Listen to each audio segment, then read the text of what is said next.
December 7th, 1941, just after 8 in the morning, Lieutenant Commander Samuel Fuqua stood on the quarterdeck of USS Arizona, conducting routine Sunday morning inspections when the world exploded. Japanese bombs tore through the battleship's forward magazine, detonating over 1 million pounds of gunpowder in a fireball that could be seen from Honolulu. The blast lifted Arizona's 35,000-ton hull partially out of the water, broke her back, and sent a mushroom cloud 500 feet into the air. Within 9 minutes, 1,177 men were dead or dying. Arizona was settling into the mud of Pearl Harbor, burning oil spreading across the water, trapping survivors in a circle of fire. But this isn't a story about Arizona. Everyone knows that story, the battleship that became a tomb, the memorial that stands above her rusting hull today. This is a story about what happened 400 yards away, where another battleship was dying, where 118 men were trapped in burning oil with no hope of rescue, and where one captain broke every order he'd been given to save them.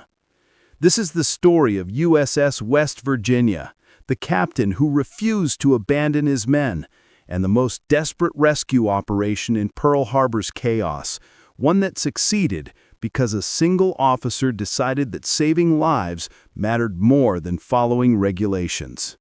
USS West Virginia, moored at Battleship Row alongside Tennessee, took the second wave of Japanese attacks. While Arizona's catastrophic explosion drew everyone's attention, West Virginia absorbed punishment that should have killed everyone aboard. Between 07:55 and 08:10, she was hit by at least 7 torpedoes and 2 armor-piercing bombs converted from naval shells. The torpedoes tore massive holes in her port side, flooding compartments with thousands of tons of seawater. The battleship began listing immediately, tilting to port as water rushed into spaces below the waterline. Without countermeasures, she would capsize within minutes, rolling over and trapping everyone inside like Oklahoma had done just moments earlier. Lieutenant Claude Ricketts, the assistant damage control officer, made a decision that would save hundreds of lives. He ordered immediate counterflooding, deliberately flooding compartments on the starboard side to balance the list. This was dangerous. Flooding more of the ship accelerated sinking, but it kept West Virginia upright. She would settle to the harbor bottom on an even keel rather than capsizing. Men trapped inside would have time to escape rather than drowning immediately in inverted compartments. Captain Mervyn Bennion commanded West Virginia from the bridge. A 53-year-old Naval Academy graduate from Utah, Bennion was known throughout the fleet as a meticulous officer who followed regulations precisely. He had received numerous commendations for ship handling and administration. His fitness reports described him as extremely conscientious and devoted to duty. At 08:05, a bomb fragment from an explosion on Tennessee struck Bennion in the abdomen, tearing through his intestines. The injury was mortal. He was bleeding internally with no possibility of surgical intervention. Officers carried him to a protected position behind the conning tower, but he refused evacuation. From his position, barely conscious, he continued issuing orders: secure watertight doors, maintain counterflooding, evacuate wounded, fight fires. By 08:30, West Virginia's bridge was untenable. Fires from Arizona's burning oil had spread to West Virginia. The battleship was settling steadily, her decks awash. Bennion's second-in-command, Lieutenant Commander Thomas Beattie, made the decision to abandon ship. He ordered all hands to evacuate to Tennessee, moored alongside, or swim to Ford Island through the burning oil. Bennion heard the order and countermanded it with his last strength. Negative, not all personnel accounted for. Maintain rescue operations. Then he died. Beattie found himself in an impossible position. The captain's last order was to continue rescue operations. But maintaining operations meant keeping men aboard a sinking, burning ship. Standard procedure dictated abandoning ship when she was clearly lost. Bennion's order violated every tactical doctrine about preserving personnel when a ship couldn't be saved. Beattie could have overruled a dead man's final order. Nobody would have questioned it. Instead, he honored it. All available personnel, rescue operations, find survivors, get them off this ship. Pearl Harbor's water was burning. Arizona's ruptured fuel tanks had released thousands of gallons of bunker oil that spread across the harbor's surface. Subsequent explosions from other ships added more fuel. When this oil ignited, from burning debris, from tracer rounds, from aircraft crashing into the water, it created an inferno that trapped anyone in the water. Bunker oil burns at temperatures exceeding 1,000 degrees Fahrenheit. Men caught in burning oil faced horrific choices: stay in the water and burn to death, or dive underwater and swim until their lungs burst. Some made it through the flames. Most didn't. The oil also created toxic smoke that made breathing difficult even on ships' decks. Visibility dropped to yards. Men couldn't see where they were going, couldn't find escape routes, couldn't locate others who needed help. Lieutenant Frederick White, West Virginia's gunnery officer, organized a chain of personnel along the starboard side, passing wounded men from the port side to Tennessee. Men formed a human chain, standing in water up to their chests as West Virginia settled, passing burned and wounded sailors hand to relative safety. But not everyone could reach this chain. Men were trapped in flooded compartments below decks. Others were in spaces cut off by fire or structural damage. Some were too badly injured to move. Standard procedure said to evacuate mobile personnel and hope trapped individuals could escape on their own or would be recovered after the attack ended. Beattie refused to accept this. We get everyone, or we stay until we can't stay any longer. The most desperate situation was in West Virginia's voids, the empty spaces between the inner and outer hulls designed to contain torpedo damage. When torpedoes struck, they breached the outer hull, flooding these voids. Men working in or near these spaces found themselves trapped when watertight doors slammed shut automatically. 3 men, Fireman Ronald Endicott, Seaman Louis Costin, and Seaman Clifford Olds, were trapped in a void space near the forward magazines. The torpedo blast had twisted the door frame, jamming the hatch from the outside. The men were unhurt but completely trapped. They had a flashlight, some emergency supplies, and a watch. They had no way to communicate with anyone outside their steel prison. The void was filling slowly. Water seeped through damaged seams, rising an inch per hour. At this rate, they would drown in approximately 2 weeks, if they didn't suffocate first as rising water compressed the airspace. Beattie knew men were trapped. He could hear them, tapping on bulkheads, signaling their presence. But accessing these spaces was nearly impossible. The entrances were below the waterline. The passages leading to them were flooded. Even if rescue parties could reach the hatches, opening them would flood the voids completely, drowning anyone inside. Standard procedure was clear: mark the locations, note them in logs, and hope they could be accessed after the ship was raised, weeks or months later. The men would be dead by then, but at least their bodies could be recovered for burial. Beattie rejected this.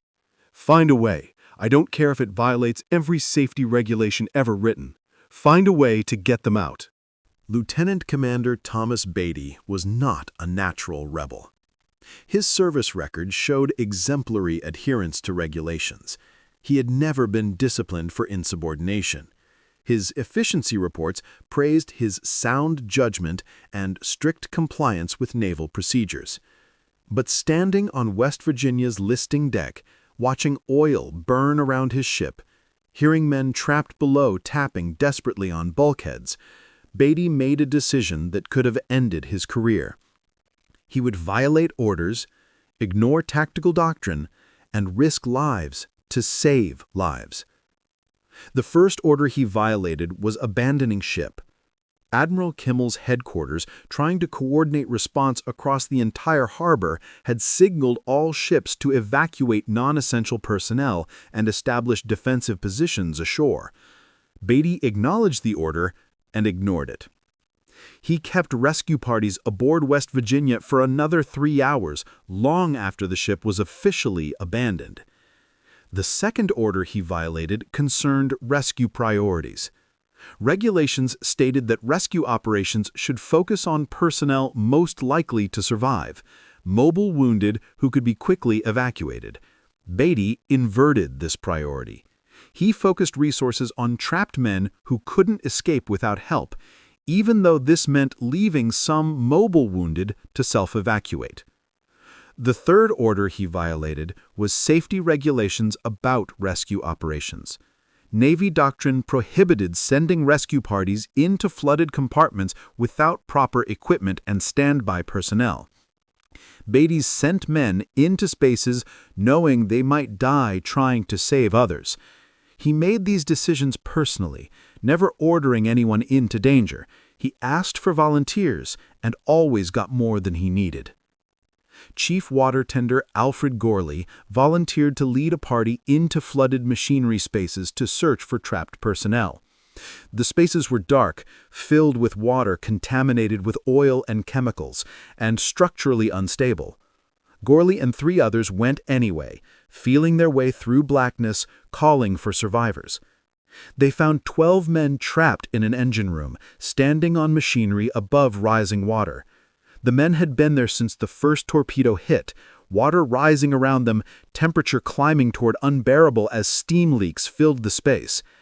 Gorley's party rigged emergency lighting, opened a ventilation path, and passed down food and water while engineers worked to cut an escape route. It took 6 hours. The rescue party remained in the flooded machinery spaces the entire time, in constant danger of drowning if structural damage caused sudden flooding. When the escape route opened, all 12 men were brought out alive. Gorley had violated every safety protocol. Beattie approved every decision. The 3 men trapped in the void, Endicott, Costin, and Olds, presented an impossible problem. The void space was completely flooded on the outside. Opening the hatch from outside would flood the void, drowning them. Cutting through the bulkhead would take days and risk triggering secondary flooding. Waiting for the ship to be raised and repairs completed would take months. Lieutenant Ricketts, the damage control officer, studied the problem. There was theoretically one solution. Pressurize the void space, then open the hatch. If air pressure inside matched water pressure outside, water wouldn't rush in. The men could swim out through the open hatch. This solution had multiple problems. First, the void wasn't designed to hold pressure.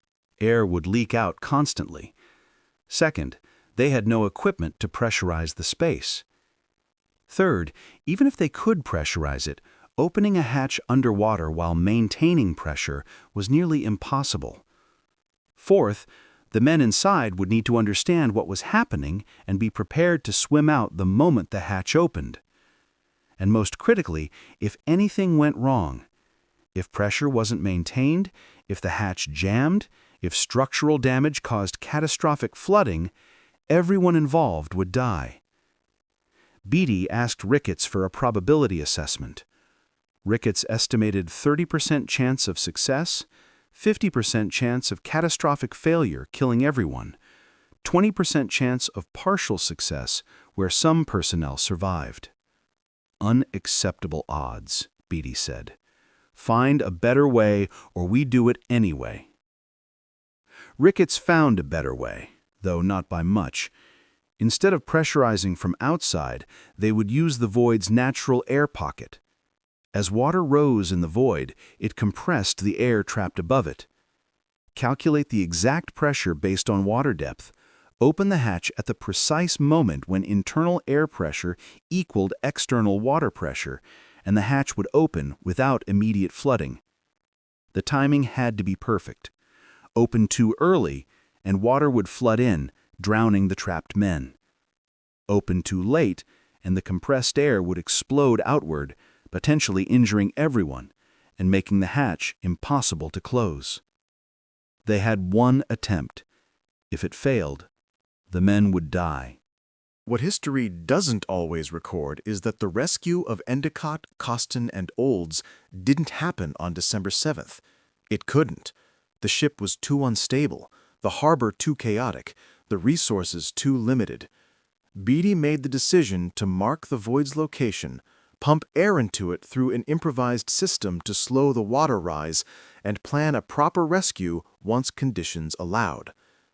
The 3 trapped men endured 12 days in darkness, in a space 7 feet wide and 8 feet long, with water rising around them. They had the flashlight, which they used sparingly to conserve batteries. They had emergency rations, hardtack biscuits and water passed to them through an improvised air pipe that Ricketts' team installed through a damaged seam. The men maintained discipline. They established sleep schedules so someone was always awake monitoring the water level. They rationed food precisely. They communicated with the outside by tapping coded messages on the bulkhead. They kept detailed records of their time trapped, writing on bulkheads with chalk salvaged from an emergency kit. Outside, Beattie faced bureaucratic nightmares. He needed diving equipment, cutting tools, pumping equipment, and specialized personnel. The Navy was focused on defending against possible further attacks, repairing ships that could be quickly returned to service, and establishing martial law. Rescuing 3 men from a sunken battleship wasn't a priority. Beattie made it a priority by refusing to shut up. He filed daily reports on the trapped men. He requisitioned equipment through official channels, and, when that failed, obtained it through unofficial channels, borrowing equipment from other ships, trading favors with Pearl Harbor's repair facilities, and calling in every personal connection he had. He also violated another regulation. He told reporters. Correspondents covering Pearl Harbor heard about the trapped men and the captain trying to save them. Stories appeared in mainland newspapers. 3 sailors trapped in sunken battleship. Rescue attempts continue. The publicity created pressure on Navy Command to provide resources. Admiral Kimball's staff viewed this publicity as insubordination.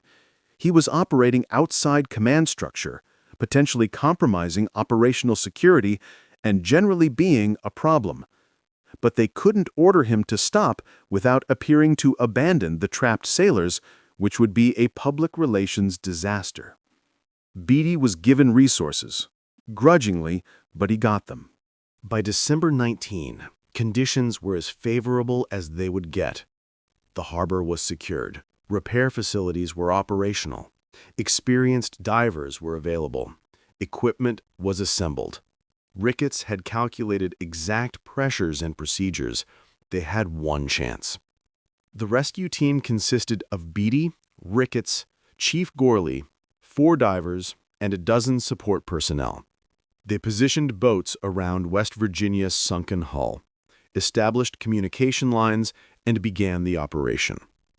First, divers confirmed the void's hatch location underwater and verified it could be opened. The hatch was jammed, but movable. Good news. Second, they established communication with the trapped men by tapping on the hull. The men responded immediately. They were alive, conscious, and understood that rescue was being attempted. More good news. Third, Ricketts calculated the water level inside the void based on pressure readings and the men's tapped communications. The math was exact. The void was 87% flooded.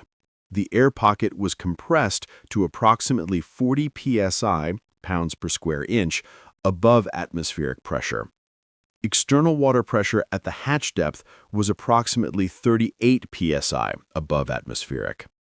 The window was now. If they waited longer, water would rise further, increasing internal pressure beyond what the hatch could withstand. If they acted too quickly, pressure wouldn't equalize. The margin of error was approximately 15 minutes. Beattie gave the order. Open the hatch. Divers positioned themselves around the hatch with cutting tools, pry bars, and emergency flotation equipment. They signaled the trapped men by tapping, "Opening hatch, be ready to swim, follow diver lights." Then they opened it. For 5 seconds, nothing happened. The hatch swung open into darkness. No water rushed in, no air exploded out. The pressure calculation had been perfect. Then 3 men swam out of the darkness into diver lights. Endicott first, then Costin, then Olds. All 3 swimming strongly, all 3 conscious and mobile. Divers grabbed them, attached flotation gear, and brought them to the surface. 12 days after the attack, 118 men were rescued from West Virginia. 3 of them had been entombed in steel, surrounded by water, breathing compressed air in a space that should have been their coffin. All 3 survived. All 3 recovered fully. All 3 remained in the Navy, serving for the remainder of the war. The story of Endicott, Costin, and Olds is the most dramatic, but they weren't the only ones saved by Beattie's refusal to follow orders. Over the days following December 7th, rescue parties pulled survivors from impossible situations. 6 men were trapped in a flooded pump room, keeping themselves alive by finding pockets of air near the overhead. Gorley's party cut through to them on December 8th, 30 hours after the attack. 4 men were trapped in a damaged turret. The power failed, the manual escape hatch jammed by structural warping. It took 2 days to cut them free using acetylene torches operated underwater, a technique that didn't officially exist but worked anyway. 11 men were in spaces that were accessible but required crossing areas exposed to fire from Japanese aircraft still attacking the harbor. Rescue parties went anyway, making multiple trips under fire to evacuate them. The final count? 118 men rescued from West Virginia after she was officially abandoned. Not all survived their injuries. 13 died in hospitals over the following weeks. But 105 lived who should have died. Standard procedure would have saved perhaps 30, the mobile wounded who could reach evacuation points quickly. The other 75 would have drowned, suffocated, or burned to death waiting for rescue operations that regulations said were too dangerous to attempt. Beattie saved them by deciding that regulations didn't matter as much as lives. Every major disaster triggers investigations. Pearl Harbor generated multiple inquiries, and Beattie's actions were examined closely. He had violated orders, ignored safety regulations, and operated outside command structure. Technically, he could face court-martial for insubordination. The inquiry board reviewed his decisions: maintaining personnel aboard an abandoned ship, violation of tactical doctrine; sending rescue parties into unsafe spaces without proper safety measures, violation of damage control regulations; using equipment without authorization, violation of supply procedures; communicating with press without authorization, violation of operational security protocols. The board's report, filed in February 1942, found that Lieutenant Commander Beattie had operated with excessive independence, disregarding established procedures and chain of command during rescue operations following the December 7 attack. The report recommended no disciplinary action. Instead, Beattie received the Navy Cross for extraordinary heroism and distinguished service during the Pearl Harbor attack. The citation specifically mentioned disregarding personal safety and operational procedures to rescue personnel trapped aboard USS West Virginia. The Navy was sending a message: we will honor officers who save lives, even when doing so violates regulations. The regulations exist to prevent waste of lives through poor decisions. When regulations would cause loss of lives, violate them. This was precedent-setting. officers throughout the Navy learned that initiative and life-saving actions would be rewarded even if technically improper. The message was particularly important because the Navy was about to face years of desperate combat where textbook solutions wouldn't work and innovative thinking would be essential. What happened to the 118 men whose lives Beattie saved by breaking orders? Endicott, Costin, and Olds became instant celebrities. The sailors trapped for 12 days who survived impossible odds. They appeared in newsreels, gave interviews, and found themselves symbols of survival and resilience. All three requested return to active duty. All three served aboard ships in combat operations. Endicott was killed in 1943 when his destroyer was sunk off Guadalcanal. Costin and Olds survived the war, both retiring as chief petty officers. The others scattered across the Navy's wartime expansion. Some returned to sea immediately, assigned to new ships as experienced personnel were desperately needed. Others spent months recovering from injuries, then returned to duty in training commands, shipyards, or shore stations. At least 35 of the rescued men died during the war, serving on ships that were sunk, in aircraft that crashed, or in shore battles across the Pacific. They were rescued from West Virginia, only to die later in combat. Was saving them worth the risk? Beattie thought so. In a 1960 interview, he said, "People ask if I'd do it again, knowing some of them would die in combat later. Ridiculous question. They were dying in front of me. I could save them then or watch them die. What they did with the extra years I gave them was their business. My business was getting them out of that ship." The 70 who survived the war had children. Estimates suggest over 300 descendants from the 118 men rescued by Beattie.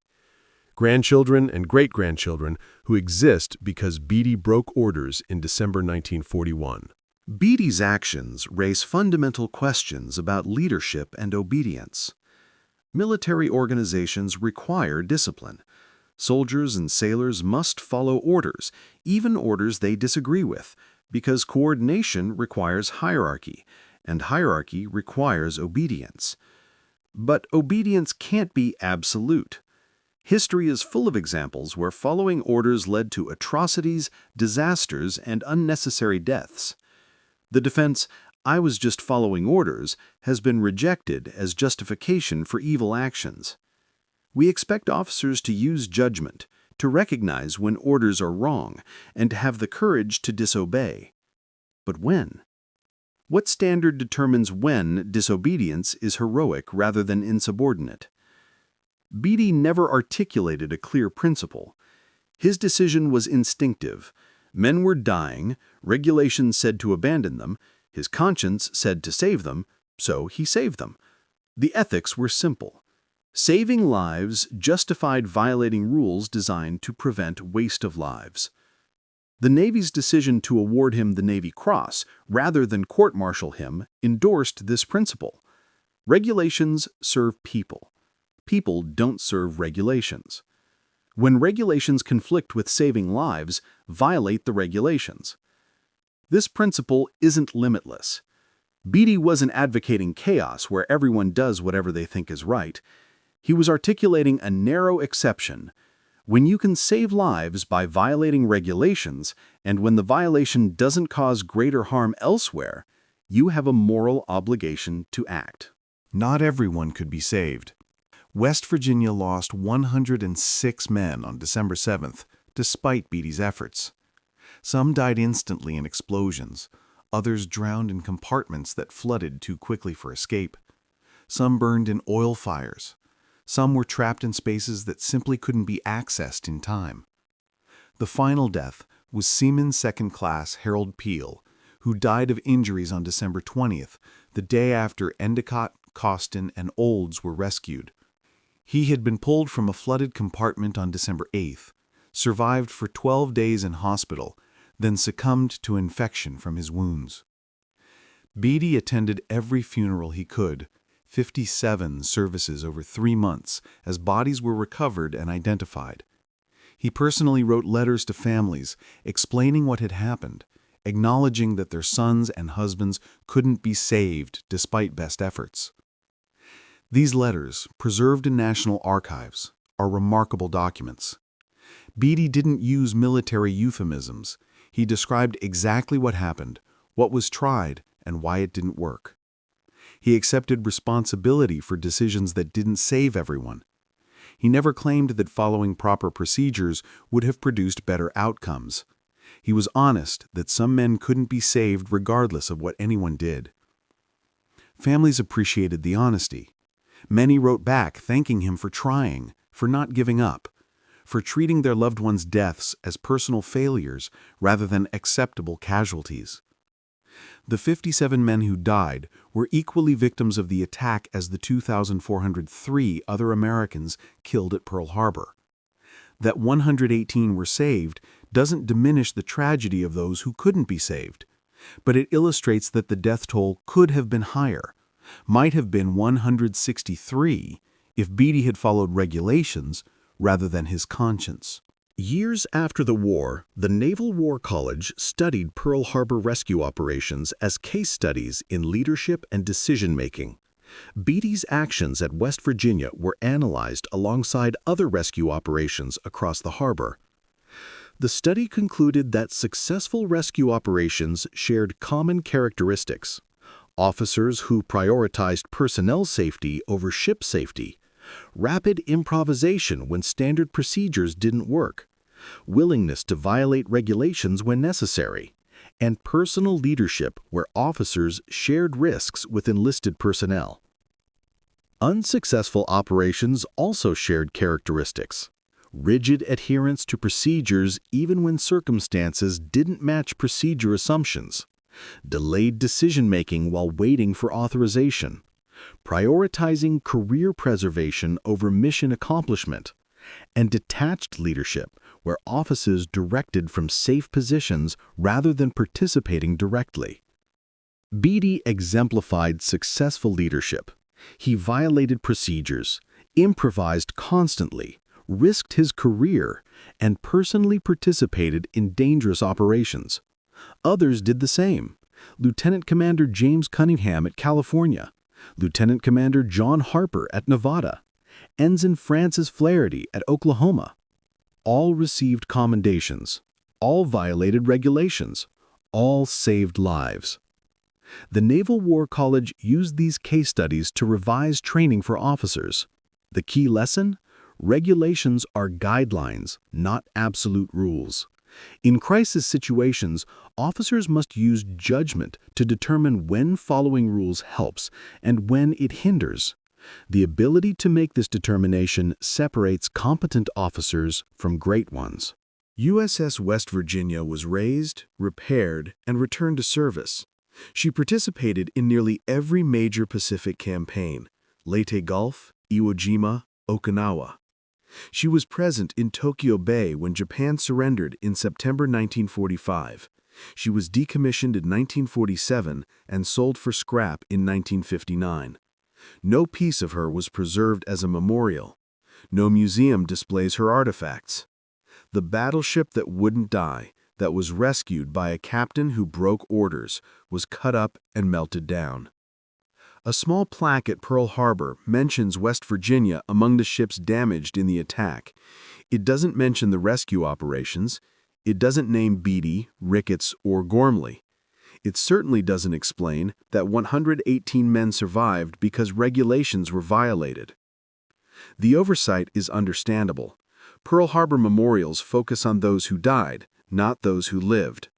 Arizona Memorial honors 1,177 dead. Utah Memorial honors 58 dead.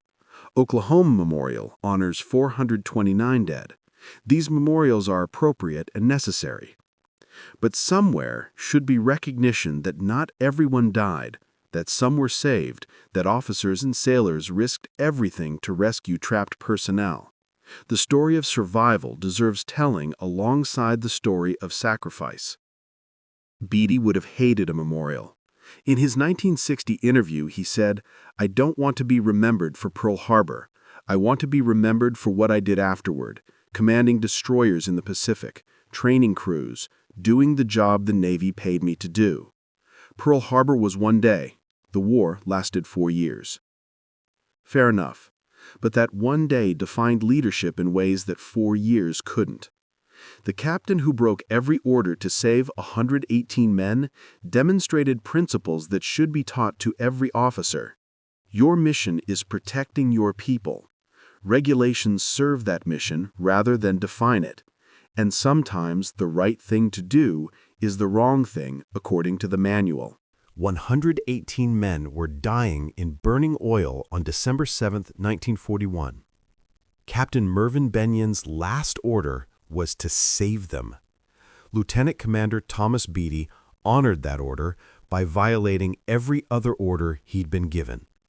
He kept personnel aboard an abandoned ship. He sent rescue parties into unsafe spaces. He used unauthorized equipment. He operated outside command structure. He communicated with press without permission. He risked lives to save lives. He violated regulations systematically and deliberately. And he saved 118 men who should have died. The story isn't about disobedience for its own sake. It's about understanding when rules help and when they hinder, when following orders serves the mission and when it betrays it. Beattie understood that his mission wasn't following regulations, it was saving lives. When regulations conflicted with that mission, the regulations were wrong. The Navy agreed. The Navy cross citation didn't say for following proper procedures. It said for disregarding personal safety and operational procedures to rescue personnel. Disregarding procedures was explicitly part of the commendation. This precedent mattered throughout the war. Officers facing impossible situations remembered Beattie and understood they had permission to improvise, to violate rules, to trust their judgment over regulations when lives were at stake. The 118 men rescued from West Virginia lived because one officer decided that dead men followed regulations perfectly, but live men were more valuable. That principle, that the purpose of military organization is protecting people rather than enforcing compliance, should be obvious, but often isn't. Beattie made it obvious by breaking every order to save lives. The men he rescued, their children, their grandchildren, and their great-grandchildren exist because regulations mattered less than lives. That's leadership.